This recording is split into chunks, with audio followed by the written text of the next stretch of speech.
ఈ గోడ ఎత్తెంత? 6 అడుగులు. బాగా దూకగలరు. ఈ బస్సు స్పీడ్ ఎంత? గంటకి 70 కిలోమీటర్లు ఉండొచ్చు.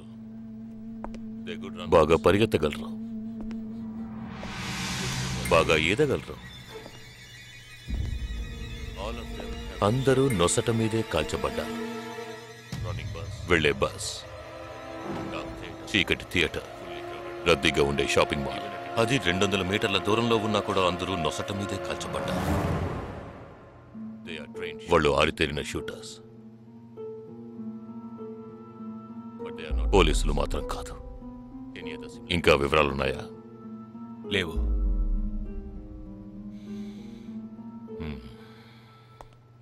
ఇంకో కామన్ మ్యాటర్ ఉంది, కానీ దానివల్ల ఏ యూస్ లేదు.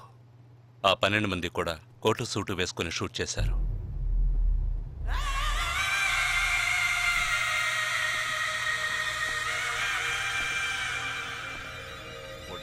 ఏమన్నా? ఆ 12 మంది కోటు సూటు వేసుకున్నారు. ఇది నువ్వు ముందే చెప్పుండాలి. కోటు వేసుకోవడం మామూలు విషయం అనుకున్నాను. అమెరికాలో కోట్ అందరూ వేసుకుంటారు, కానీ ఇండియాలో సూట్ కొందరే వేసుకుంటారు. సో అందరూ సూట్ వేసుకున్న వాళ్లే. వాళ్ళు హోటల్ వెయిటర్స్ కావచ్చు, బోర్డ్ మీటింగ్కి వెళ్లే బిజినెస్ మెన్ కావచ్చు, సెమినార్కి వెళ్లే సాఫ్ట్వేర్ ఇంజనీర్లు కావచ్చు, లాయర్లు కావచ్చు, పెళ్లికి వెళ్లేవాళ్ళు కావచ్చు.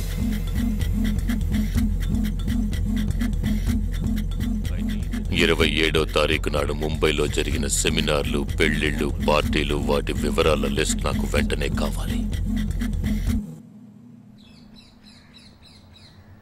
పెద్ద తెలివైన వాళ్ళ మాట్లాడుకో. ఆ 12 మందిని కాల్చేసావే, వాళ్ళ ప్రాణాలతో పట్టుకుంటే ఎంత ఇన్ఫర్మేషన్ దొరికేది? ఏ ఇన్ఫర్మేషన్ దొరికేది కాదు. ఎందుకంటే వాళ్ళకి ఏ ప్లాన్ తెలియదు, ఉండదు. ఇంకా చెప్పాలంటే ఆ 12 మందికి ఒకరికొకరికి పరిచయాలు కూడా ఉండవు. అవునా? వాళ్ళందరూ స్లీపర్ సెల్స్. వాళ్ళ హెడ్ ఒకడో లేక 2-3 కలిసి ప్లాన్ చేస్తారు. అది అమలు చేసే విషయంలో ప్రాణాలు ఇవ్వడానికి కూడా సిద్ధపడతారు ఈ స్లీపర్ సెల్స్. సపోజ్ వాళ్ళలో ఎవరైనా పట్టుబడినా వాళ్ళ నుంచి మనం ఏమీ రాబట్టలేం. అప్పుడు స్లీపర్ సెల్స్ ఆర్డర్ వచ్చే వరకు మామూలు మనుషుల్లో అలా బతుకుతూనే ఉంటారా? అవును, ఏళ్ల తరబడి వెయిట్ చేస్తూనే ఉంటారు. ఎప్పటికీ వాళ్ళని పూర్తిగా అంతం చేయలేమా? అంతం చేయలేం, కానీ అంతో ఇంతో ఆపగలుగుతాం.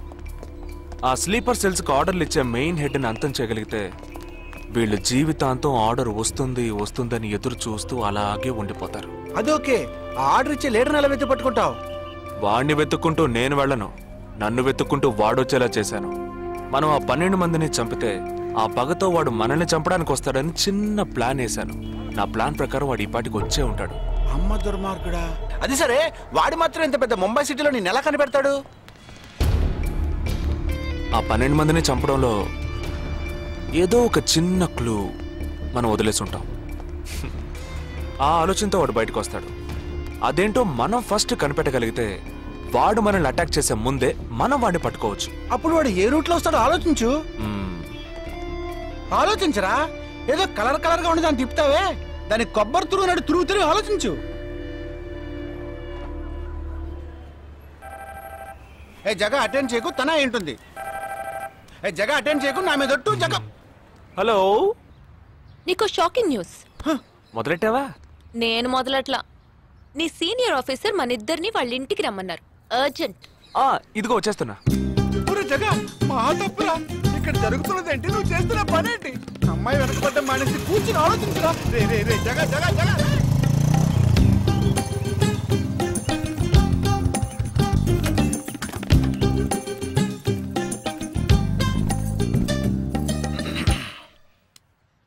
మీ ఇద్దరికి ఇప్పుడు 2 షాకింగ్ న్యూస్లు చెప్పబోతున్నాను. ముందు జగదీష్కి. ఆ రోజు నువ్వు చూసావా అమ్మాయి శ్వేత, తనకి నువ్వు నచ్చలేదని చెప్పిందిరా. ఏమైంది? షాక్ అయ్యాడు అబ్బాయి. Okay okay okay okay. ఇక నువ్వు షాక్ అయ్యే విషయం చెప్పే ముందు నువ్వు ఒకరిని మీట్ అవ్వాలి. ఒక్క సెకండ్ వెయిట్ చేయి, ఇప్పుడే వస్తాను. ఓకే.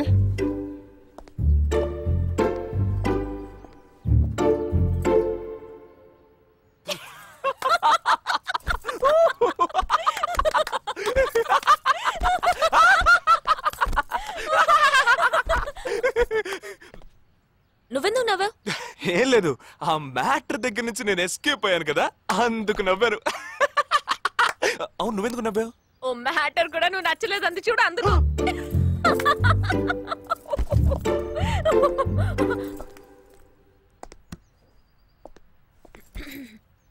చిత్రా,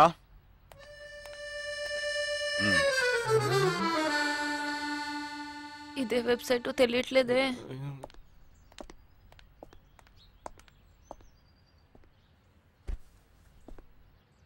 మా మామయ్య కూతురు చిన్నప్పటి నుంచి నన్ను ప్రేమిస్తోందంట, కానీ నేను అది గ్రహించలేకపోయాను.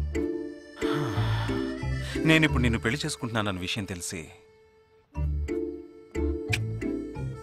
Suicide attempt. ఇలా కూర్చో. తర్వాత హాస్పిటల్ అడ్మిట్ చేసి పెద్ద ప్రాబ్లం అయింది. నేను ఒక డెసిషన్కి వచ్చేసాను. I'm so sorry. నేను తన్నే పెళ్లి చేసుకోవాలని నిర్ణయించుకున్నాను. ఇది విన్నాక నువ్వెంత షాక్ అయి ఉంటావో నాకు తెలుసు, కానీ నీ మనసులో ఆశలు కలిగించడం అది నా తప్పే.